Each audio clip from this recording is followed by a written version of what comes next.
We're back here, the dunes at Maui, the Maui Open. And I have the distinct pleasure of interviewing right now runner-up in the tournament. I know it's always kind of bittersweet when we're talking about running up, but what a great round of golf you played today. This is Brian Sasada, three-time champion of the Maui Open. So while you didn't get number 4, you played a hell of a round today. And Brian, first and foremost, congratulations. Oh, thank you, sir. You know, for our viewing audience that doesn't really know you, and I know you're one of the pros. In fact, you are the top scoring pro in this tournament, so you won a little bit of money. Why don't you tell the folks just a little bit about yourself personally, you know, age, how long you've been hanging out here, how many times you played in the Maui Open? I don't know about if I want to talk about how old I am, but I've been in this game for, I would say, over 30 years. Wow. I've been taking this game up since I was about 10. So it's been a while, but I've seen a lot of things that happens on the golf course and you learn from it. So basically, I guess experience does count. So going into like today, it's a little different, but I didn't know what was going to happen.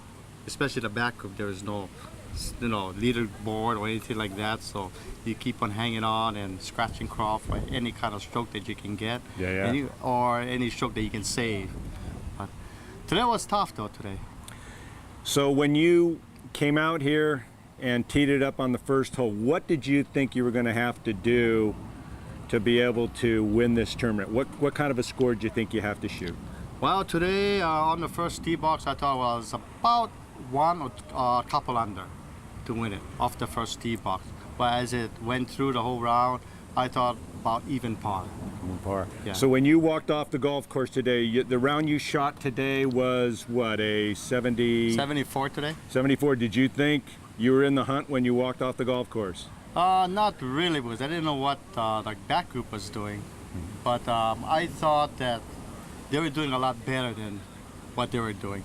I thought that if I had a chance, I would have chosen either 73 or 72. But I thought 74 would have lost it by one or a couple strokes.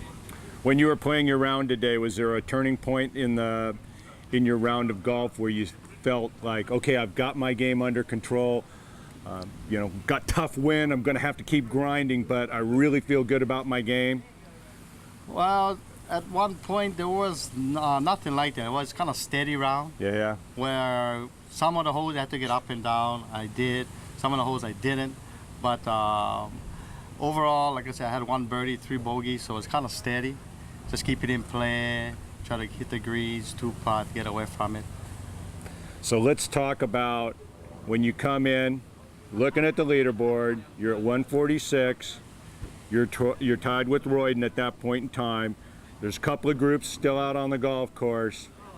When did you know that you were going to be now in a sudden death playoff? I didn't know actually until the last group came in. 80 guys came in, and I said, "Oh my God, what did you guys shoot?" And they said, "Not too good," and this and that. I said, "Oh my goodness." So where does it leave me until I see the scores?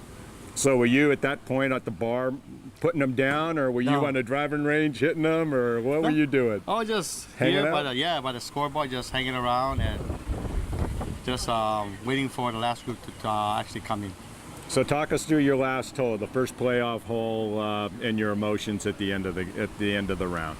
Well, going to the first hole, I just want to I was trying to actually work it around the tree, the corner, but I hit the tree, came backwards.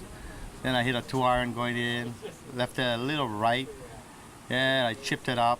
I thought I could make that putt because I seen it before from early part of today. And Royden had, I would say, like a 20, 25 footer. I thought, he might make it or might not, but I told him, make it. And he did make it. You know, that was really a class act. I was standing there on the first playoff hole, and I heard you say that, and I'm going like, hey, you know, you can be a fierce competitor, but, you know, you can always pull for the guys that you're playing against. So that was a real professional class act. Oh, sure. No problem. No worries about it. Here you go.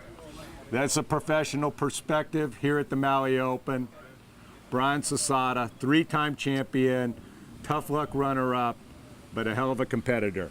Thank you, Brian. Thank you. Pleasure.